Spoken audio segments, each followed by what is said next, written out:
viewers, Assalamu alaikum. I am Sharmin Jahan, lecturer in English, Jetroman Preparatory School and College. Today I am here for the online class program organized by Jetroman Preparatory School and College during COVID-19 situation. আজকে তোমরা আমি আশা করব আমি যতটুকু জানি যে তোমরা আমার এর আগের ক্লাসগুলো ফলো করেছো সেই ধারাবাহিকতায় আজকে আমি তোমাদের সামনে তোমাদের ইংরেজি সেকেন্ড পেপার যারা ক্লাস 12 এর আছো এবং যারা এইচএসসি পরীক্ষার্থী আছো তারা তোমাদের ইংলিশ সেকেন্ড পেপারের যে কোশ্চেন নাম্বার 3 রয়েছে সেই টপিকটি নিয়ে আমি আজকে আলোচনা করতে যাচ্ছি, যেখানে কিনা তোমাদেরকে 10টি সুইটেবল ফ্রেজ অর ওয়ার্ডস দেওয়া থাকে, যে ওয়ার্ডসগুলোর মাধ্যমে তোমাদেরকে 10টি শূন্যস্থান পূরণ করতে হয় এবং সেখানে 0.5 মার্কস প্রত্যেকটার মধ্যে থাকে এবং তোমাদেরকে সবগুলো প্রশ্ন আনসার করার মাধ্যমে 5 নাম্বার আর্ন করে নিতে পারো। তো তোমাদের এইচএসসি কনটেক্সটে প্রায় 12টির মতো প্রশ্ন থাকে, যে প্রশ্নগুলো তোমাদের যে গ্রামাটিক্যাল টার্মসগুলো থাকে সেগুলো প্র্যাকটিসের মাধ্যমে তোমাদেরকে নাম্বার কালেক্ট করতে হয়। সেই 12টা টার্মসের মধ্যে 12টা টপিকের মধ্যে যে ইজি টার্মগুলো আছে তাদের মধ্যে সবচেয়ে ইজিয়েস্ট আমি বলবো যে সবচেয়ে ইজিয়েস্ট যে টার্মটি আছে সেটা হচ্ছে কোয়েশ্চেন নাম্বার 3। কেননা এই কোয়েশ্চেন নাম্বার 3 তে খুব অল্প কিছু সময় ব্যয় করে খুব সহজ কিছু কৌশল তোমরা স্টাডি করার মাধ্যমে তোমরা খুব সহজে এই কোয়েশ্চেন নাম্বার 3 থেকে অনেক বেশি মার্কস যে কোনো টপিকের তুলনায় অনেক বেশি মার্কস তোমরা এই কনটেক্সট থেকে আর্ন করতে পারবে। তো দেখো আমি তোমাদের সুবিধার জন্য বোর্ডে লিখে নিয়েছি, কেমন করে তোমরা একটু ভালো করে খেয়াল করে দেখবে যে তোমাদের পরীক্ষাতে যারা বিশেষ করে যারা ফার্স্ট ইয়ার থেকে সেকেন্ড ইয়ারে উঠেছো এইচএসসি পরীক্ষার্থীরা তারা তো অবশ্যই এটার সাথে পরিচিত আছো, কিন্তু যারা নতুন আছো সেকেন্ড ইয়ারে তাদের দেখে নাও প্রশ্নের প্যাটার্নটা কিভাবে আসতে পারে পরীক্ষা। এরকম করে বক্স করে তোমাদেরকে 10টি ওয়ার্ড বা ফ্রেজ দেওয়া থাকবে। এই ওয়ার্ড বা ফ্রেজগুলোকে তোমরা সঠিকভাবে ব্যবহার করবে, যে নিচে যে শূন্যস্থানগুলো সেন্টেন্সগুলো দেওয়া থাকে সেখানে তোমরা অর্থ বুঝে এবং অবশ্যই ট্রিক্স বুঝে তোমরা এখানে এই বক্সগুলো থেকে ওয়ার্ডগুলো নিয়ে তোমরা এই শূন্যস্থানটা ফিল আপ করে দেবে। এভাবে প্রায় 10টি সেন্টেন্স তোমাদেরকে দেওয়া থাকবে। আমি এখানে সেন্টেন্সগুলো লিখে নিয়েছি এবং আমি সরাসরি তোমাদের কাছে প্র্যাকটিসের মাধ্যমে এই টার্মগুলো বুঝিয়ে দেওয়ার চেষ্টা করব। তো চলো দেখি আমি বক্সের মধ্যে কি কি লিখেছি, কি কি ওয়ার্ড বা ফ্রেজ তোমার জন্য পরীক্ষার প্রশ্নপত্রে দেওয়া থাকতে পারে। তো দেখো প্রথমে আমি লিখেছি ওয়াজ বর্ন, একটা ছোট্ট একটা ফ্রেজ লিখেছি আমি ওয়াজ বর্ন। তারপর লিখেছি কুড ইউ মাইন্ড, তারপর লিখেছি there, could rather, as later, have later, have to, as soon as, what does look like, what's it like. খেয়াল করে দেখো এই যে ফ্রেজগুলো তোমরা দেখতে পাচ্ছ, আমরা অ্যাকচুয়ালি বাংলাতে কথা বলার সময় আমরা কিন্তু অনেকগুলো কথা ব্যবহার করি। যেমন ধরো আমরা বলি যে ওর তো শার্টই নেই, আবার সে মোবাইল কিনবে। আবার আমরা বলে থাকি যে আমি গাড়ি স্টেশনে পৌঁছাতে না পৌঁছাতেই গাড়িটা এসে থামবে।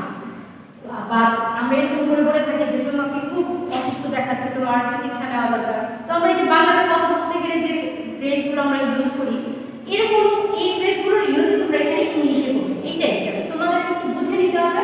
অবশ্যই আমরা গ্রামাটিক্যাল টার্ম পড়ার সময় সবসময় যে ব্যাপারটাতে জোর দেই সেটা হচ্ছে সেন্টেন্সের অর্থ বোঝানো।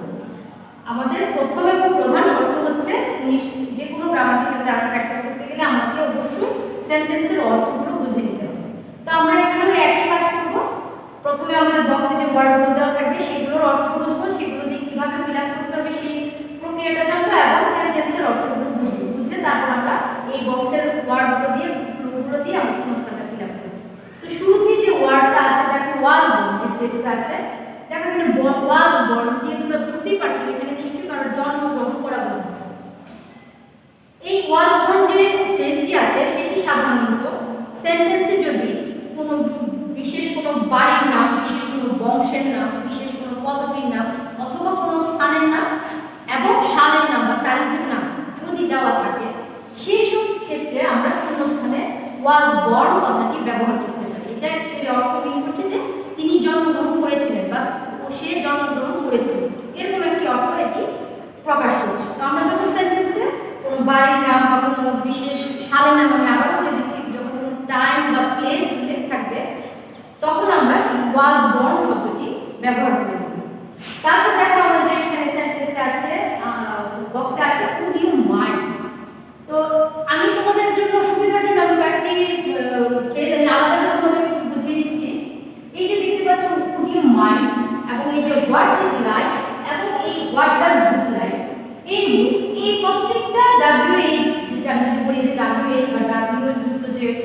কোশ্চেন ওয়ার্ডগুলো আছে, এই প্রত্যেকটা ওয়ার্ড বা ফ্রেজ কিন্তু ওই সকল সেন্টেন্সে তুমি ব্যবহার করবে। একটা ছোট্ট ট্রিক, ওই সকল সেন্টেন্সে তুমি ব্যবহার করবে যে সেন্টেন্সের শেষে প্রশ্নবোধক চিহ্নটা দেওয়া থাকে। তো আমি আবার একটু ক্লিয়ার করে দিচ্ছি, তোমরা put your mind what does look like, what's it like, এই ধরনের ফ্রেজ বা ওয়ার্ডগুলো ইউজ করতে গেলে যে শূন্যস্থানগুলো দেওয়া আছে খুঁজে বের করবে যে কোন সেন্টেন্সটির শেষে প্রশ্নবোধক চিহ্ন ব্যবহৃত হয়েছে। শুধুমাত্র ওই প্রশ্নবোধক চিহ্ন সম্বলিত সেন্টেন্সে আমরা এইগুলোর ব্যবহার করব। এখন কথা হচ্ছে যে কোনটা কখন আমরা ব্যবহার করব। Would you mind what's it like, what does it look like, এটা নিশ্চয়ই একই অর্থ প্রকাশ করছে না। তো দেখো would you mind কি, would you mind হচ্ছে আমরা যখন কাউকে অনুরোধ করি, মনে করো যে তোমার বাসায় একটু বেড়াতে এসেছে, তো তুমি অনেকগুলো আইটেম তাকে দিয়েছো, কোনো একজনের চিংড়ি মাছ তুমি দিয়েছো খাওয়ার জন্য, তো কোনো একজনের চিংড়ি মাছ খেতে অ্যালার্জি আছে, কিন্তু এছাড়া তোমার কাছে আর কোনো আইটেম নেই। তখন তুমি তাকে বলতে পারো যে আপনি কি দয়া করে আজকে চিংড়ি মাছ দিয়ে খেতে পারেন, আমার বাসায় আর কিছু নেই, আপনি যদি এটা দিয়ে খান আমি খুব মানে কৃতজ্ঞ থাকবো, এই ধরনের। বা মনে করো তুমি ক্লাসে টিচার এসেছে, টিচার তোমাকে বললো যে তুমি কি দয়া করে দরজাটা লাগিয়ে দিবে, এই ধরনের অনুরোধ যখন বোঝায় সেন্টেন্সের মাধ্যমে, ওই অনুরোধ প্রকাশ করতে যেয়ে আমরা would you mind শব্দটি ব্যবহার করি। এবং এই would you mind ব্যবহার করার জন্য আমাদের একটা ছোট্ট আরও একটা ট্রিক্স হচ্ছে, প্রথমত তো আমরা প্রশ্নবোধক চিহ্ন সম্বলিত একটা সেন্টেন্স খুঁজে নিব, দ্বিতীয়ত শূন্য স্থানের পরে যদি ভার্বের সাথে, মেইন ভার্বের সাথে আইএনজি যুক্ত থাকে, তখন আমরা এই would you mind শব্দটি ব্যবহার করব। এখন কথা হচ্ছে সময় স্বল্পতা এবং স্থান স্বল্পতার জন্য আমি হয়তো প্রত্যেকটা ট্রিক্স লিখে তোমাদেরকে বোঝাতে পারছি না, আমি যতটুকু পারছি মুখে বলে দিচ্ছি এবং পাশাপাশি আমি প্র্যাকটিস করে দেখিয়ে দিব। তোমরা একটু বুঝে নেবার চেষ্টা করবে এবং পাশাপাশি তোমাদের যে পাঠ্য বই আছে, পাঠ্য করা বই আছে গ্রামার, ওখান থেকে দেখে প্র্যাকটিস করে দেবো। তাহলে আমরা would you mind সম্পর্কে কি বুঝতে পেরেছি? আমাদের would you mind হচ্ছে প্লিজ যে কথাটি আছে, বা আমরা কাউকে যখন অনুরোধ করতে যাই তখন এই would you mind শব্দটি আমরা ব্যবহার করতে পারি। তো সেরকমভাবে what's it like একটি শব্দ আছে, দেখো what's it like, এই what's it like এর ক্ষেত্রে আমরা বলি না যে কেমন হয় যদি আমরা ঘুরতে যাই, যে এত বড় একটা ছুটি যাচ্ছে কেমন হতো, বা কেমন হয় যদি আমরা বেড়াতে যাই, বা কেমন হয় আমরা যদি সুইমিং পুলে সাঁতার কাটতে যাই, বা কেমন হয় আমরা যদি সাগরে স্নান করতে যাই, এই ধরনের যে কথাগুলো আমরা ভাবটা প্রকাশ করি, ওইরকম ভাব প্রকাশকারী কোনো সেন্টেন্স, প্রশ্নবোধক যুক্ত কোনো সেন্টেন্স, তখন আমরা এখানে what's it like শব্দটি ব্যবহার করতে পারি।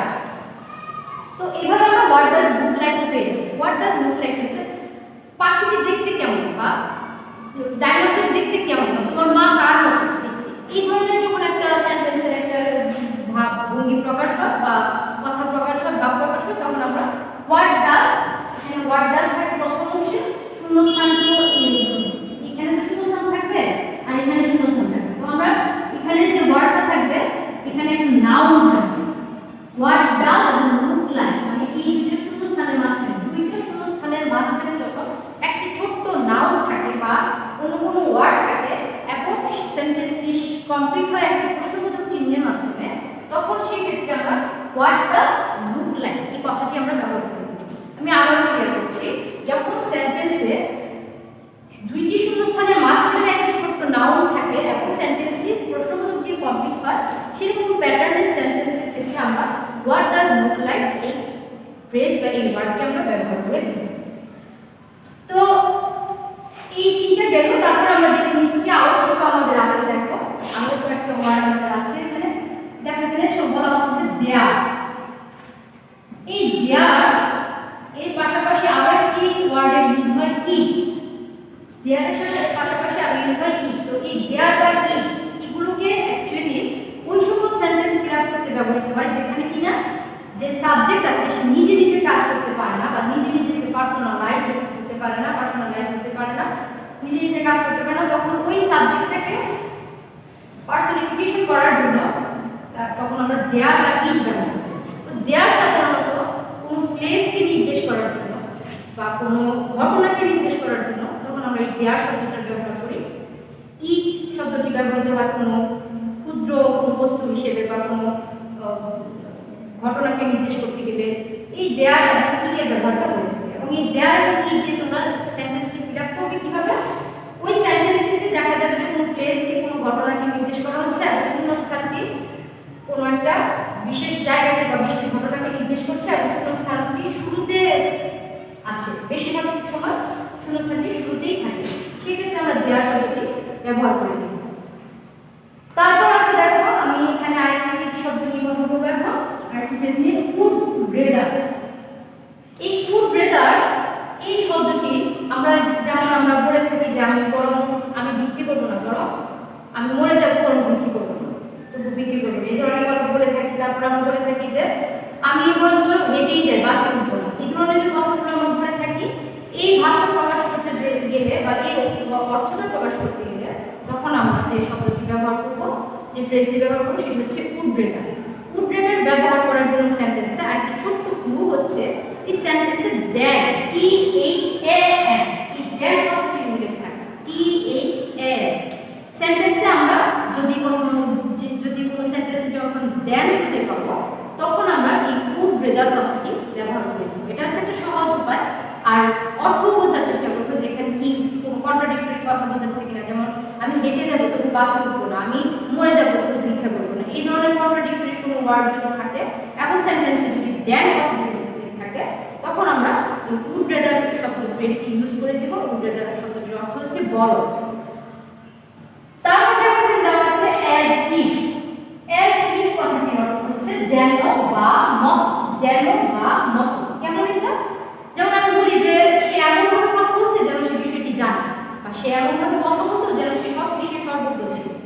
এই যে আমরা এমনভাবে কথা বলতো, এরকম একটা ওয়ার্ড ইউজ করতেছি বা এরকম একটা ভঙ্গি প্রকাশ করতেছি, ওই শব্দটাকে ওই অনুভূতিটাকে আমরা অ্যাজ ইফ এর মাধ্যমে প্রকাশ করে দেব। অ্যাজ ইফ কথাটির অর্থ মত বা যেন, কোনো কিছু মত বোঝাতে বা কোনো কিছু যেন মত বোঝাতে আমরা অ্যাজ ইফ শব্দটি ব্যবহার করি। তো অ্যাজ ইফ এর কিন্তু আরো অনেকগুলো টার্মস আছে, আমি একটি ক্লাসে সবটুকু আমি বোঝাতে পারবো না, আমি সংক্ষেপে তোমাকে বুঝিয়ে দিলাম। তারপর আছে দেখো লেট অ্যালন। এই লেট অ্যালন কথাটি হচ্ছে যেমন আমরা যখন অনেক আমাদের হাতে কলম আছে, তো মনে করো যে আমি বললাম যে তুমি আমাকে কোনো একটা স্টুডেন্টকে বললাম তুমি আমাকে একটু কলম দিতাম, তখন তুমি পাশের বন্ধুরা বলে দিল ম্যাডাম তো পেন্সিলই নেই, ওর থেকে কীভাবে কলম দেবো। বা আমি যদি বলি যে আরে ওর গাড়িটা অনেক সুন্দর, ওরা আমি তোমাদের মধ্যে থেকে কেউ একজন বলে উঠে যে ম্যাডাম এটা তো ওর গাড়ি, ওর তো মোবাইল নেই, আবার গাড়ি কিনবে। এই যে একটা কথা বললাম, মোবাইলের সাথে গাড়ির তুলনা, কলমের সাথে পেন্সিলের তুলনা, ছোট একটা বস্তুর সাথে বড় একটা বস্তুর তুলনা, এই ধরনের তুলনা যখন আমরা বোঝাতে যাই তখন আমরা যে ওয়ার্ডটা ব্যবহার করি সেটা হচ্ছে লেট অ্যালন। তো এই লেট অ্যালন কথাটি ব্যবহার করার একটা ছোট্ট উপায় হচ্ছে, কৌশল হচ্ছে, সেন্টেন্সের মধ্যে কমা থাকবে এবং কমার পরবর্তী অংশে একটা শূন্যস্থান থাকবে। তো এইভাবে আমরা চলে আসছি এখন হ্যাড বেটার এবং হ্যাভ টু। দেখো হ্যাড বেটার এবং হ্যাভ টু যে ওয়ার্ডগুলো আছে সেগুলো প্রায় সিমিলার, সেন্টেন্সে যে ইউজ হয় একই রকম প্যাটার্ন থাকে, সেন্টেন্সে শূন্যস্থানের পরে মেইন ভার্ব থাকে, কিন্তু এটা সিমিলার ওয়ার্ড হওয়ার কারণে আমরা যখন ফিল আপ করতে যাই তখন আমাদের অনেক ঝামেলা লাগে। তো আমরা কি করি, এই হ্যাড বেটার এবং হ্যাভ টু অর্থ বুঝি। এই হ্যাভ টুটা ব্যবহৃত হয় তোমার বাধ্যতামূলক অর্থে এবং এই হ্যাড বেটারটা ব্যবহৃত হয় তোমার পরামর্শ দান বা উপদেশ দেওয়া বোঝাতে। আমরা যখন কাউকে উপদেশ দিই যে তোমার এরকম করা উচিত, তোমার এরকম করলে ভালো হয়, তখন আমরা হ্যাড বেটার শব্দটি ব্যবহার করবো। আর হ্যাভ টু যে ওয়ার্ডটি আছে সেটি হচ্ছে তোমাকে মাথা ঘুরে পড়ে গেছে, তোমাকে হাসপাতালে নিয়ে যেতেই হবে, এরকম একটা সিচুয়েশন যখন ক্রিয়েট হয় সেন্টেন্সে, যখন এরকম একটা বাধ্যবাধকতা দেখা, তখন আমরা এই হ্যাভ টু ওয়ার্ডটি ইউজ করে দিই। তো এইভাবে চলো আমরা এখন প্র্যাকটিস করে যাই। আমরা এখন আরো অনেক ফ্রেজ আছে, আমি সবগুলো এখন একসাথে শেষ করতে পারছি না, তো আমরা চলো এখন একটু প্র্যাকটিস করে আসি। তো প্রথম যে সেন্টেন্সটি আছে তোমরা একটু খেয়াল করে দেখবে, he can not tell my name dash my address, he is lying. তো he can not tell my name, তো he can not tell my name, দেখো নাম বলতে পারছে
ভার্ব আসছে, দেখো এখানে শূন্যস্থান, শূন্যস্থানের পরে মেইন ভার্ব আছে। তো সেই ক্ষেত্রে আমরা হ্যাভ বেটার বা হ্যাভ থেকে একটা নিয়ে নিব, এবং যেহেতু বাধ্যবাধকতা বোঝাচ্ছে সেহেতু আমরা এখানে হ্যাভ টু ফ্রেজটি ব্যবহার করে সেন্টেন্সটি ফিল আপ করে দিই। তোমরা নিশ্চয়ই বুঝতে পারছো এখানে কি বলছে, they have to travel more in the world. So এবার আসো নেক্সট সেন্টেন্সে। এরকম সেন্টেন্স তোমরা খুঁজে বের করবে, বই থেকে প্র্যাকটিস করবে। সি নাম্বারে দেখো কি বলছে, শূন্যস্থান। দেখো সেন্টেন্সটির প্যাটার্ন একটু খেয়াল করবে, সেন্টেন্সটির শেষে শূন্যস্থান আছে, তাহলে আমরা এখন কল্পনা করে নিব যেখানে আমাকে WH এর একটা ওয়ার্ড, কোশ্চেন ওয়ার্ড ব্যবহার করতে হবে, যেহেতু আমরা কোশ্চেন মার্ক পেয়েছি। এবং এখানে শূন্যস্থান, দুইটা শূন্যস্থান আছে, মাঝখানে কি আমি বলেছিলাম যে নাউনের উপস্থিতি থাকে। তো মাঝখানে নাউনের উপস্থিতি আছে এবং দুই পাশে দুইটা শূন্যস্থান আছে। তো কি হতে পারে, আমি এর আগে যেটা বলেছি, প্ল্যান দেখো এখানে হোয়াট ডাজ লুক লাইক শব্দটি আছে, সেই নিয়মটা কিন্তু এই সেন্টেন্সের ক্ষেত্রে কাজ করছে। এখানে মাঝখানে নাউন আছে, দুই পাশে দুটো শূন্যস্থান আছে, আমরা বসিয়ে দিলাম what does the earth look like. তাহলে পৃথিবী দেখতে কেমন, বা পৃথিবী দেখতে কিসের মতো। তোমরা নিশ্চয়ই বুঝতে পারছো যে খুব কঠিন কিছু না, এটা আমরা যদি একটু ট্রিকগুলো বুঝতে পারি, শূন্যস্থানের অর্থগুলো বুঝতে পারি, আমাদের জন্য এই ওয়ার্ড বসিয়ে শূন্যস্থানটা ফিল আপ করে দেওয়া খুব ইজি। তাহলে দেখো এখানে দুপাশে শূন্যস্থান ছিল এবং মাঝখানে একটা নাউন ছিল, সেই ক্ষেত্রে আমরা কি করলাম, শূন্যস্থানে আমরা ওয়ার্ড ডাজ লুক লাইক বসিয়ে সেন্টেন্সটা ফিল আপ করলাম। এবার চলে আসো ডি নাম্বার।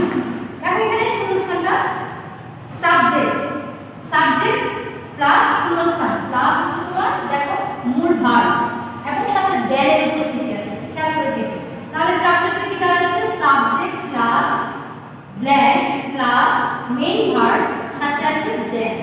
এই স্ট্রাকচারে কোনো সেন্টেন্স যখন আমরা পাবো, আমি এর আগে বলে দিয়েছি তোমাকে যে এই দেন এর উপস্থিতি যখন সেন্টেন্সে থাকে তখন আমরা কুড রেদার যে ফ্রেজটি আছে সেটি ব্যবহার করি। তাহলে এই সাবজেক্টের পরে আমরা কুড রেদার বসিয়ে দিই, I could rather walk than get on the bus.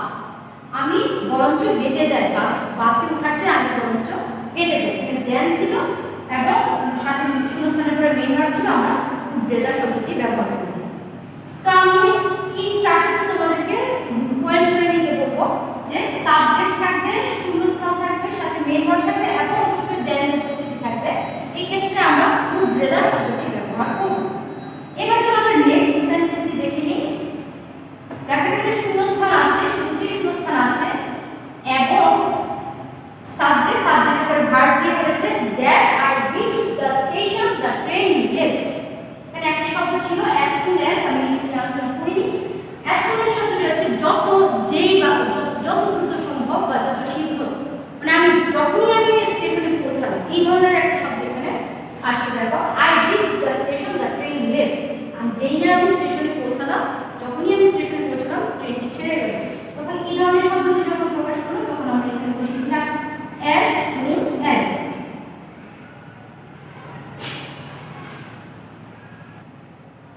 তো এখন এই যে আমরা কয়েকটি বক্সে কয়েকটি ওয়ার্ড নিয়ে আলোচনা করলাম, কয়েকটি শূন্যস্থান ফিল আপ করলাম। সময় স্বল্পতা এবং তোমরা জানো যে ভিডিও আপলোড করতে গিয়ে অনেক ঝামেলা হয়, সেই জন্য আমি সবটা একদিনে আমি শেষ করতে পারবো না। আমি নেক্সট ক্লাসে কন্টিনিউ